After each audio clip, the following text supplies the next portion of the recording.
Hello friends, the reading capsule पर आप सभी का स्वागत है। क्या आपने कभी खुद से ये सवाल किया है कि मैं असल में कौन हूँ, या फिर ये महसूस किया है कि भीड़ में रहते हुए भी आप अकेले हैं? शायद आप सोचते हैं कि अगर कोई सच्चा प्रेम मिल जाए या अगर मन शांत हो जाए तो जिंदगी कितनी आसान हो जाएगी। तो आज का वीडियो आपके लिए है।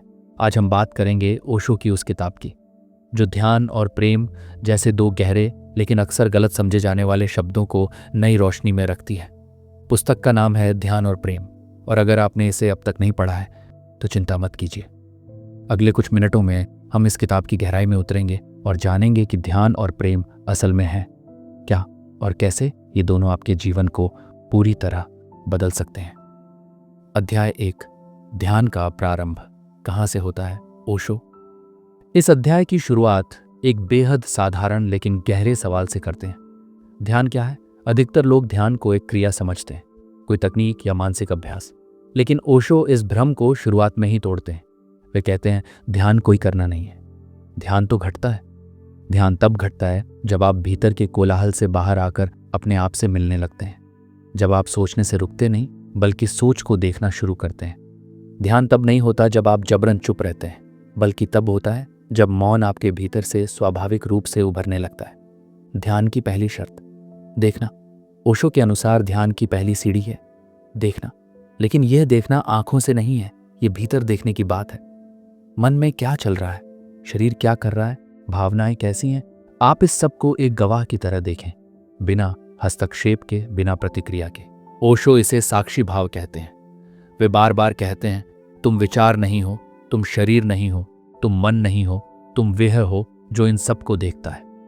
जब आप खुद को विचारों से अलग पहचानना शुरू करते हैं तभी ध्यान की प्रक्रिया शुरू होती है। ध्यान कोई प्रयास नहीं है। अध्याय में ओशो यह भी बताते हैं कि ध्यान को पाने की कोई कोशिश करना ही ध्यान में सबसे बड़ी रुकावट है, क्योंकि जब आप किसी चीज़ को पाने की कोशिश करते हैं तो आप वर्तमान से हटकर भविष्य में चले जाते हैं। ध्यान केवल वर्तमान में हो सकता है। इसलिए ओशो बार बार कहते हैं जो हो रहा है उसे पूरी जागरूकता से देखो। कोई तरीका नहीं, कोई विधि नहीं, बस एक गहरा होना। ध्यान क्यों आवश्यक है? ओशो के अनुसार ध्यान इसलिए ज़रूरी है क्योंकि हम अपने भीतर पूरी तरह से बेहोशी में जी रहे हैं। हमारा मन बीते हुए कल में उलझा रहता है या आने वाले कल की चिंता करता रहता है।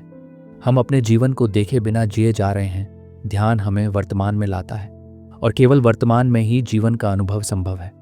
ओशो कहते हैं ध्यान जीवन को देखने की कला है और जीवन को पूर्ण रूप से जीने की कुंजी है। मन से मुक्ति ही ध्यान है। अध्याय के अंत में ओशो ध्यान को मन से मुक्ति का नाम देते हैं, लेकिन यह मुक्ति भागने से नहीं आती। ये तब आती है जब आप मन को समझने लगते हैं, उसकी चालों को देख पाते हैं और फिर उसके पार चले जाते हैं। वे कहते हैं जब तुम केवल देखने लगते हो तब तुम मन के पार चले जाते हो, तब तुम्हारे भीतर मौन उतरता है और वही मौन ध्यान है। अगर ध्यान कोई अभ्यास नहीं, कोई विधि नहीं और कोई प्रयास नहीं, तो फिर यह घटता कैसे है? क्या ध्यान बिना किसी साधना के केवल समझ और जागरूकता से आ सकता है, या फिर किसी रूप में अभ्यास भी जरूरी है? इसी जटिल लेकिन जरूरी सवाल का उत्तर ओशो अगले अध्याय में देते हैं, जहां वे ध्यान के स्वाभाविक प्रकट होने और उसमें बाधा डालने वाले सामाजिक और मानसिक कारणों को उजागर करते हैं। अध्याय 2, मन को देखना है लेकिन मन से नहीं। ओशो इस अध्याय की शुरुआत एक बेहद क्रांतिकारी बात से करते हैं। वे कहते हैं मन ही समस्या है और मन से ही उसे सुलझाने की कोशिश करना सबसे बड़ी गलती है। हमारा सारा जीवन मन पर आधारित है। हम सोचते हैं, योजना बनाते हैं, निर्णय लेते हैं, लेकिन ध्यान वहां शुरू होता है जहां सोच रुकती है।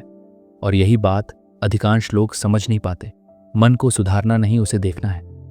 इस अध्याय में ओशो समझाते हैं कि हम जीवन भर अपने मन को ठीक करने की कोशिश करते रहते हैं। हम गुस्से को दबाते हैं, कामना को मारते हैं, डर को छुपाते हैं, लेकिन ये सब करना मन की एक और चाल है। ओशो कहते हैं मन को बदलने की कोशिश मत करो, बस उसे पूरी सजगता से देखो, जैसा है वैसा ही। जैसे कोई शीशे में अपना चेहरा देखे, उसमें कुछ जोड़ा नहीं जाता, कुछ हटाया नहीं जाता, ऐसे ही अपने भीतर के मन को देखो, और ये देखना ही ध्यान है। सोचने और देखने में फर्क। ये अध्याय एक गहरा भेद स्पष्ट करता है। सोचना और देखना दो अलग अवस्थाएं हैं। सोचना एक सक्रिय क्रिया है जिसमें हम कुछ जोड़ते हैं, कुछ निष्कर्ष निकालते हैं, देखना एक निष्क्रिय लेकिन जागरूक स्थिति है जिसमें हम कुछ नहीं करते, सिर्फ जो है उसे वैसे ही स्वीकार करते हैं। ओशो कहते हैं, जो व्यक्ति सोचने से हटकर देखने लगता है वह एक नए आयाम में प्रवेश करता है जहां मन अपने आप शांत होने लगता है। ध्यान तभी आता है जब मन से दूरी बनती है। जब आप मन को वस्तु की तरह देखना शुरू करते हैं तो धीरे धीरे आप ये समझने लगते हैं कि आप मन नहीं हो, आप केवल गवाह हो। यही गवाही ध्यान है।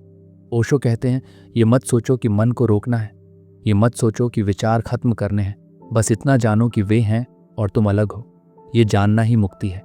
मन की चाल, ध्यान में सबसे बड़ी बाधा।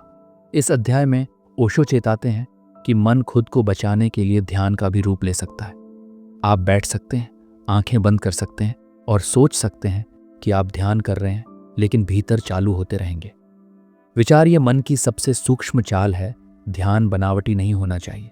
ध्यान तभी घटता है जब आप मन के खेल को पहचान कर उससे दूर हो जाते हैं, बिना प्रयास, बिना लक्ष्य।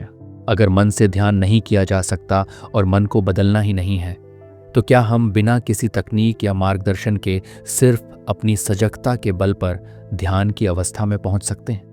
क्या केवल जागरूकता पर्याप्त है, या फिर ध्यान को घटाने के लिए कोई विशेष अनुभव या मार्गदर्शक भी चाहिए? इस सवाल का उत्तर ओशो अगले अध्याय में देते हैं, जहां वे बताते हैं कि कैसे ध्यान कोई तकनीक नहीं बल्कि एक आंतरिक यात्रा है, और इस यात्रा में शरीर, मन और ऊर्जा कैसे भूमिका निभाते हैं। अध्याय 3, शरीर तुम्हारा मंदिर है। ओशो इस अध्याय की शुरुआत एक सीधी लेकिन बेहद अनदेखी बात से करते हैं। वे कहते हैं, ध्यान कहीं बाहर से नहीं आता, ध्यान तुम्हारे ही भीतर की जमीन से उगता है, और उस जमीन का पहला स्तर है तुम्हारा शरीर। हम अक्सर ध्यान को केवल मानसिक या आत्मिक समझते हैं, लेकिन ओशो स्पष्ट करते हैं कि जब तक शरीर तनाव में है, जब तक वह जड़ है, तब तक ध्यान भीतर उतर ही नहीं सकता। शरीर को समझो, दबाओ मत। ओशो इस अध्याय में बार बार कहते हैं, ध्यान शुरू होता है शरीर की स्वीकृति से, लेकिन समाज ने शरीर को हमेशा दबाने की शिक्षा दी है, उसे अपवित्र कहा है, और इसी कारण व्यक्ति अपने ही शरीर से अपरिचित हो गया है। हम शरीर को बिना समझे बस इस्तेमाल करते हैं, और जब कोई बीमारी आती है या पीड़ा, तभी हम उसे याद करते हैं। ओशो कहते हैं, जब तक तुम शरीर से प्रेम नहीं करोगे, उसकी हर हरकत को सजगता से नहीं देखोगे, तब तक ध्यान की शुरुआत ही नहीं हो सकती। तनाव मुक्त शरीर में ही ध्यान उतरता है। इस अध्याय में ओशो ध्यान और शरीर के बीच के गहरे संबंध को खोलते हैं। वे बताते हैं कि हमारा शरीर लगातार दबे हुए आवेगों, भावनाओं और विचारों से भरा हुआ है। ये दबाव शरीर को जड़ और भारी बना देते हैं, और यही रुकावट ध्यान में होती है। ओशो कहते हैं, तुम्हारा शरीर जितना हल्का होगा, जितना जीवंत होगा, उतना ही ध्यान उसमें सहजता से प्रवाहित होगा। इसलिए वे ध्यान की शुरुआत शरीर की गति से करने की बात करते हैं। वह गति जो सहज हो, न बनावटी न रोकी हुई, गतिशील ध्यान, ऊर्जा का मार्ग। ओशो इस अध्याय में अपनी प्रसिद्ध ध्यान विधि का जिक्र करते हैं। गतिशील ध्यान, वे कहते हैं, शरीर को पहले झकझोरना जरूरी है, उसमें जमी हुई ऊर्जा को बहने देना जरूरी है, ताकि भीतर का संचित तनाव बाहर निकले। इसमें श्वास तेज होती है, शरीर थरथराता है, और भीतर की दबी भावनाएं बाहर आती हैं। ओशो मानते हैं कि यह शुद्धि की प्रक्रिया है। बिना इसके ध्यान केवल एक मानसिक कल्पना बनकर रह जाता है। शरीर के प्रति हो। सजग अध्याय के अंत में ओशो बार बार यही दोहराते हैं, ध्यान शरीर से दूर जाने की प्रक्रिया नहीं है, बल्कि पहले शरीर से पूरी तरह जुड़ने की प्रक्रिया है। वे कहते हैं, शरीर तुम्हारा मंदिर है। यदि तुम इस मंदिर को अनदेखा करोगे तो ध्यान एक खोखला प्रयास बन जाएगा। ध्यान का प्रवेश द्वार शरीर है, और पहला कदम है शरीर के प्रति सजग होना। अगर शरीर ही ध्यान का द्वार है, तो क्या इसका मतलब है कि ध्यान केवल युवा या स्वस्थ लोगों के लिए ही संभव है? क्या एक बीमार या बूढ़ा शरीर भी ध्यान की उसी गहराई को छू सकता है? और सबसे महत्वपूर्ण, क्या शरीर के पार भी कोई ऐसा अनुभव संभव है जो केवल शुद्ध चेतना का हो? इन सभी सवालों की दिशा में ओशो हमें अगले अध्याय में ले चलते हैं, जहां वे ध्यान को शुद्ध ऊर्जा में परिवर्तित करने की बात करते हैं और समझाते हैं कि कुंडलिनी और प्रवाहमान ऊर्जा ध्यान के गहरे अनुभवों के लिए कितनी निर्णायक होती है। अध्याय 4, ऊर्जा का प्रवाह ही ध्यान की नींव है। ओशो इस अध्याय में ध्यान की बात को और गहराई से छूते हैं। अब वे केवल शरीर या मन तक सीमित नहीं रहते, बल्कि एक नए आयाम की ओर संकेत करते हैं, ऊर्जा। वे कहते हैं ध्यान सिर्फ कोई मानसिक अवस्था नहीं है, ध्यान एक ऊर्जा प्रक्रिया है, एक ऊर्जा का प्रवाह है। और जब यह ऊर्जा शरीर में सही रूप से बहती है, तभी ध्यान गहराई पकड़ता है। ऊर्जा का रुकना यानी जड़ता, ओशो बताते हैं कि व्यक्ति के भीतर जो ऊर्जा है वह अक्सर अवरुद्ध हो जाती है, कभी किसी भावनात्मक चोट से, कभी किसी सामाजिक दबाव से, कभी आत्म अस्वीकार से। यह रुकी हुई ऊर्जा ही ध्यान में सबसे बड़ी रुकावट है, क्योंकि जब ऊर्जा नहीं बहती तो चेतना भी गतिहीन हो जाती है। व्यक्ति भीतर से जड़ और भारी महसूस करता है। ओशो कहते हैं ध्यान वही व्यक्ति कर सकता है जिसके भीतर ऊर्जा प्रवाहित हो रही हो, जिसके भीतर जीवन का रस बह रहा हो। ऊर्जा को बहने दो, रोको मत। इस अध्याय में ओशो बार बार कहते हैं ऊर्जा को दबाओ मत, उसे बहने दो। वह रोके जाने के लिए नहीं है, वह अभिव्यक्ति के लिए है। जैसे नदी को अगर बांध दिया जाए तो वह सड़ने लगती है, ठीक उसी तरह हमारे भीतर की ऊर्जा जब दबी रह जाती है तो वह तनाव बन जाती है, बीमारी बन जाती है, या फिर शिथिलता। ध्यान तभी फलता है जब ऊर्जा खुलकर बहती है। बिना भय के, बिना अपराध बोध के ऊर्जा का रूपांतरण ही ध्यान का प्रारंभ है। ओशो कहते हैं ध्यान का पहला वास्तविक कदम है ऊर्जा का शुद्धिकरण और उसका रूपांतरण। ये रूपांतरण तब होता है जब हम ऊर्जा को नीचे के केंद्रों से ऊपर उठाना शुरू करते हैं, जैसे सेक्सुअल ऊर्जा का परिवर्तन, करुणा में क्रोध का परिवर्तन, साक्षी भाव में भय का परिवर्तन। भरोसे में यह कोई बलपूर्वक किया गया अभ्यास नहीं है, बल्कि सजगता से ऊर्जा को देखना और उसकी दिशा को बदलने देना है। कुंडलिनी और ऊर्जा का जागरण। ओशो इस अध्याय में कुंडलिनी का जिक्र भी करते हैं। वे कहते हैं कुंडलिनी प्रतीक है उस सुप्त ऊर्जा का जो हर व्यक्ति के भीतर सोई हुई है। जब ध्यान गहराता है तो यह ऊर्जा स्वतः ऊपर की ओर उठने लगती है, और जब यह ऊर्जा हृदय तक पहुंचती है तब प्रेम प्रकट होता है। जब यह ऊर्जा आज्ञा चक्र तक पहुंचती है तब स्पष्टता और जागरूकता आती है, और जब यह ऊर्जा सहस्रार तक जाती है तो व्यक्ति ध्यान और प्रेम के पार परम शांति और परम आनंद को छूता है। अगर ध्यान के लिए ऊर्जा का प्रवाह जरूरी है और यह ऊर्जा केवल भीतर की सजगता से ऊपर उठती है, तो सवाल ये है क्या बिना किसी बाहरी तकनीक के केवल प्रेम के माध्यम से भी ऊर्जा का रूपांतरण संभव है? क्या प्रेम स्वयं एक ऊर्जा है जो हमें ध्यान तक पहुंचा सकती है? ओशो इसी सवाल का उत्तर अगले अध्याय में देते हैं, जहां वे दिखाते हैं कि कैसे प्रेम ध्यान का फूल है और कैसे ध्यान की गहराई से ही अहंकारहीन प्रेम जन्म लेता है। अध्याय 5 प्रेम ध्यान की अंतिम अभिव्यक्ति। ओशो इस अध्याय में एक बहुत ही सुंदर सूत्र देते हैं। वे कहते हैं ध्यान का फूल जब पूरी तरह खिलता है तब वह प्रेम बन जाता है। ये प्रेम कोई भावना नहीं है, कोई संबंध नहीं है। ये एक अवस्था है जिसमें तुम दूसरों को उसी तरह स्वीकारते हो जैसे तुम स्वयं को स्वीकार चुके हो। ध्यान और प्रेम एक दूसरे के पूरक हैं।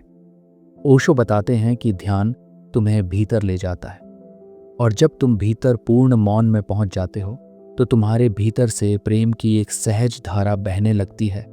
ध्यान तुम्हें शुद्ध कर देता है, और उस शुद्धता में से जो जन्म लेता है वही प्रेम है। यह प्रेम किसी व्यक्ति पर निर्भर नहीं होता, ये प्रेम कोई वासना नहीं होता, बल्कि ये प्रेम तुम्हारे अस्तित्व का प्राकृतिक इत्र होता है। सच्चा प्रेम क्या होता है ओशो समझाते हैं। सच्चे प्रेम में न तो स्वामित्व होता है, न अपेक्षा, न नियंत्रण। वे कहते हैं जिस प्रेम में बंधन है वह प्रेम नहीं, वह मन की राजनीति है। और जो प्रेम केवल देने की इच्छा से उपजता है वही ध्यान की संतान है। सच्चा प्रेम तब पैदा होता है जब तुम भीतर से इतने भर जाते हो कि तुम्हारे पास देने के अलावा कुछ बचता ही नहीं। तुम्हारा हृदय बहने लगता है।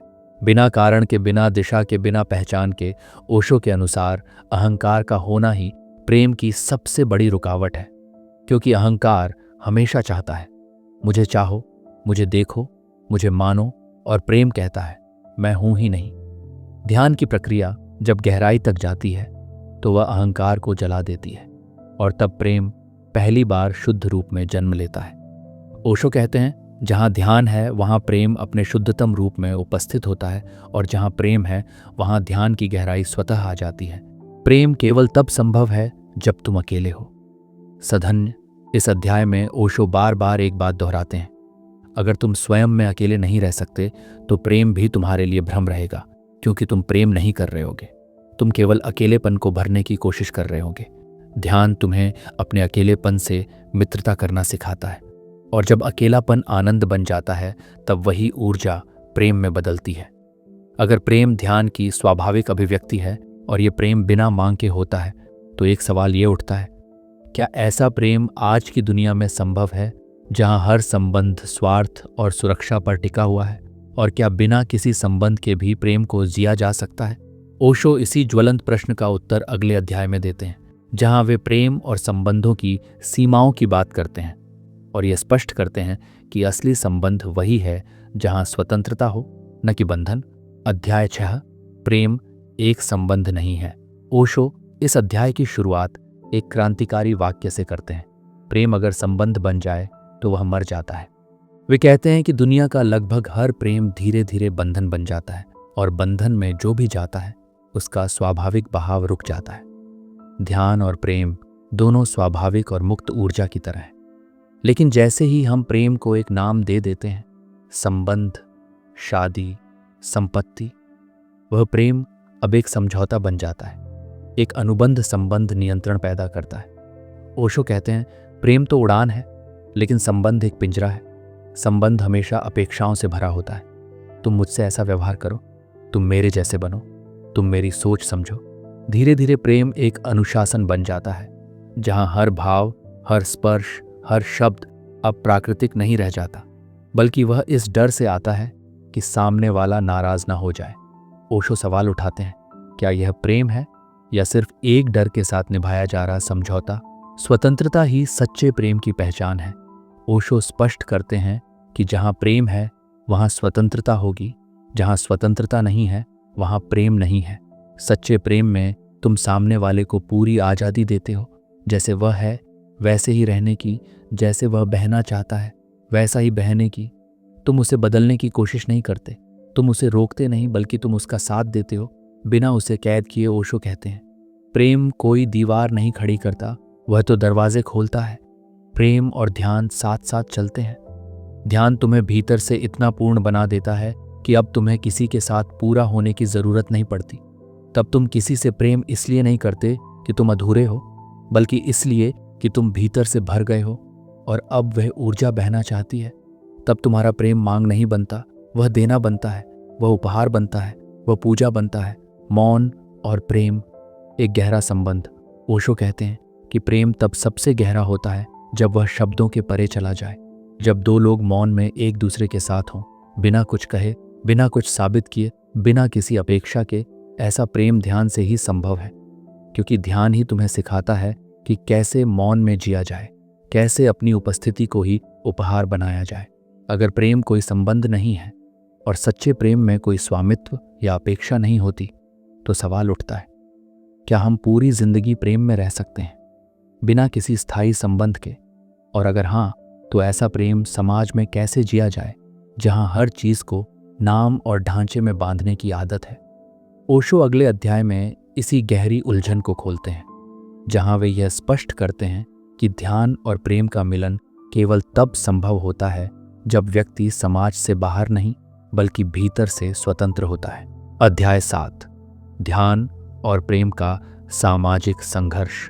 ओशो इस अध्याय की शुरुआत एक बेहद स्पष्ट और साहसी विचार से करते हैं। वे कहते हैं, ध्यान और प्रेम दोनों ही तुम्हें स्वतंत्र बनाते हैं, और यही स्वतंत्रता समाज को असहज कर देती है, क्योंकि समाज तुम्हें स्वतंत्र नहीं देखना चाहता, वह तुम्हें नियंत्रित करना चाहता है, तुम्हें नियमों में बांधना चाहता है, तुम्हें जैसा सब करते हैं वैसा ही बनाना चाहता है। ध्यान और प्रेम व्यक्ति को अनुकूल नहीं रहने देते। ओशो कहते हैं, ध्यान तुम्हें भीतर की आंख देता है और प्रेम तुम्हें भीतर की आग। इन दोनों से व्यक्ति अब भीड़ का हिस्सा नहीं रहता। वह प्रश्न करने लगता है, वह अब झूठी परंपराओं को मानने से इनकार कर देता है, और यही बगावत समाज के लिए खतरा बन जाती है। ओशो कहते हैं, जो व्यक्ति ध्यान में उतरता है वह अब समाज के लिए सुव्यवस्थित नागरिक नहीं रहता, वह अब एक जागृत आत्मा बन जाता है। समाज को प्रेमी और ध्यानस्थ लोग डराते क्यों हैं? क्योंकि ध्यान से व्यक्ति भीतर से निर्भरता मुक्त हो जाता है। वह अब किसी धर्म संस्था, किसी बाहरी ईश्वर या किसी रिश्ते पर टिके रहने की मजबूरी में नहीं होता। प्रेम उसे इतना गहरा कर देता है कि वह दूसरे से जुड़ता तो है लेकिन उसमें खोता नहीं। वह समर्पण करता है लेकिन अपना केंद्र नहीं छोड़ता। ओशो कहते हैं, समाज चाहता है कि तुम अंधे रहो और प्रेम व ध्यान तुम्हारी आंख खोल देते हैं। इसीलिए समाज कभी नहीं चाहेगा कि तुम सच में प्रेम करो या ध्यान करो। ध्यान और प्रेम, भीतर की क्रांति। इस अध्याय में ओशो ध्यान को एक भीतर की क्रांति कहते हैं। वह क्रांति जिसमें तुम बाहर से नहीं लड़ते बल्कि भीतर से बदल जाते हो। और यह बदलाव इतना मौलिक होता है कि अब तुम समाज की सतही ढांचों में फिट नहीं बैठते। प्रेम भी एक क्रांति है, क्योंकि प्रेम में व्यक्ति अधिकार नहीं चाहता, वह साथ चाहता है, समर्पण चाहता है। वह यह नहीं कहता कि तुम मेरी हो, बल्कि कहता है तुम जैसे हो वैसे रहो। ध्यान से प्रेम और प्रेम से विद्रोह। ओशो स्पष्ट करते हैं कि ध्यान तुम्हें इतनी शांति देता है कि तुम अब डर से काम नहीं करते, और प्रेम तुम्हें इतनी ताकत देता है कि तुम अब झूठे संबंधों से बंधे नहीं रहते। इसलिए जब ध्यान गहराता है तो प्रेम स्वतः जागता है, और जब प्रेम गहराता है तो व्यक्ति भीतर से विद्रोही बनता है। नकारात्मक नहीं, बल्कि मौन और करुणा से भरा हुआ विद्रोह। अगर ध्यान और प्रेम हमें स्वतंत्र बनाते हैं और यही स्वतंत्रता समाज से हमारा टकराव कराती है, तो सवाल ये है, क्या एक साधक बिना समाज से कटे हुए इसी समाज के बीच रहते हुए ध्यान और प्रेम को पूरी तरह जी सकता है, या क्या हमें दुनिया से हटकर ही शांति और प्रेम को पाना पड़ेगा? ओशो अगले अध्याय में इसी चुनौतीपूर्ण सवाल का उत्तर देते हैं, जहां वे दिखाते हैं कि कैसे एक सच्चा साधक समाज में रहते हुए भी उससे अछूता रह सकता है। एक कमल की तरह जो कीचड़ में रहते हुए भी उस कीचड़ से अछूता होता है। अध्याय 8, भीतर कमल की तरह बाहर जल की तरह। ओशो इस अध्याय में कहते हैं, ध्यान और प्रेम तुम्हें संसार से भागने के लिए नहीं, बल्कि संसार में एक नई तरह से जीने के लिए तैयार करते हैं। ध्यान तुम्हारे भीतर मौन की नींव रखता है, प्रेम तुम्हारे व्यवहार में सुगंध लाता है, और इन दोनों के मेल से एक नई ऊर्जा जन्म लेती है। तुम संसार के बीच रहकर भी उससे परे हो जाते हो। कमल की तरह जीना क्या है? ओशो बार बार कमल का उदाहरण देते हैं, क्योंकि कमल की सबसे बड़ी विशेषता यह है, वह कीचड़ में पैदा होता है, उसी में खिलता है, लेकिन कीचड़ उसका कुछ भी नहीं बिगाड़ पाती। ओशो कहते हैं, सच्चा साधक समाज में रहता है, संबंधों में रहता है, कर्तव्यों को निभाता है, लेकिन भीतर से वह अछूता रहता है। उसे न समाज छू पाता है, न उसकी छवि उसे नियंत्रित कर पाती है, क्योंकि वह जानता है, मैं शरीर नहीं हूं, मैं मन नहीं हूं, मैं ध्यान हूं। ध्यान से दुनिया में लौटना। ओशो समझाते हैं कि ध्यान का असली उद्देश्य यह नहीं कि तुम किसी गुफा में चले जाओ या संसार से भाग जाओ, बल्कि यह कि तुम इतना स्थिर हो जाओ कि संसार के सारे उतार चढ़ाव तुम्हें हिला ना सकें। ध्यान का काम है तुम्हारे भीतर एक ऐसा केंद्र बनाना जो अचल हो, फिर चाहे बाहर तूफान हो, तुम भीतर मौन में टिके रहो। प्रेम से संसार को छूना, लेकिन लिप्त नहीं होना। जहां ध्यान तुम्हें भीतर से मुक्त करता है, वहीं प्रेम तुम्हें दूसरों से जोड़ता है। ओशो कहते हैं, प्रेम का अर्थ यह नहीं कि तुम किसी के पीछे लटक जाओ। प्रेम का अर्थ है कि तुम एक आभा की तरफ फैलो, जहां तुम्हारा होना ही प्रेम बन जाए, तुम्हारे शब्द नहीं, तुम्हारी उपस्थिति ही प्रेम बन जाए। इस तरह तुम परिवार में रहो या बाजार में, तुम संबंधों में रहो या अकेले, तुम भीतर से शांत रहोगे और बाहर से कोमल। सच्ची साधना क्या है? ओशो इस अध्याय के अंत में कहते हैं, सच्ची साधना यही है, भीतर ध्यान हो, बाहर प्रेम हो, भीतर मौन हो, बाहर संगीत हो, भीतर निर्वाण हो, बाहर उत्सव हो। जिस दिन व्यक्ति यह संतुलन पकड़ लेता है, वह न कहीं भागता है, न किसी से डरता है, न किसी को दुख देता है, न स्वयं दुखी होता है। वह वर्तमान हो जाता है, और वही उसका ध्यान भी है, प्रेम भी है, मुक्ति भी। तो दोस्तों, ध्यान और प्रेम ये कोई तकनीक नहीं, कोई दर्शन नहीं, ये जीवन को जीने की सबसे सच्ची, सबसे स्वाभाविक अवस्था है। ध्यान हमें भीतर मौन से जोड़ता है, प्रेम हमें बाहर की संवेदना से, और इन दोनों के मिलन से जन्म होता है एक ऐसे मनुष्य का जो न तो संसार से भागा है और न उसमें खोया है, बल्कि जो सजग है, जागरूक है, करुणामय है। ओशो हमें सिखाते हैं कि ईश्वर कोई व्यक्ति नहीं, कोई सिद्धांत नहीं, वह तुम्हारे भीतर वही क्षण है जब ध्यान और प्रेम एक साथ प्रकट हों। और इसी अनुभव की ओर यह पूरी किताब हमें धीरे धीरे पर बेहद गहराई से ले जाती है। अब बात आती है हम सब की। क्या हम तैयार हैं इस अनुभव के लिए? अगर आपको इस पुस्तक की यह यात्रा सार्थक लगी हो तो इस वीडियो को लाइक ज़रूर करें और ऐसे ही गहराई से भरी किताबों की समरीज और विचारों के लिए द रीडिंग कैप्सूल को सब्सक्राइब करें, ताकि अगली बार जब हम किसी और किताब की रूह तक उतरें तो आप भी उस यात्रा का हिस्सा बन सकें। और हाँ, कमेंट में ज़रूर बताइए, क्या आपने कभी ऐसा प्रेम या ऐसा ध्यान अनुभव किया है जिसमें आप होकर भी नहीं थे? मिलते हैं अगली किताब के साथ एक नई यात्रा में, नए सवालों और कुछ अनकहे उत्तरों के साथ। धन्यवाद।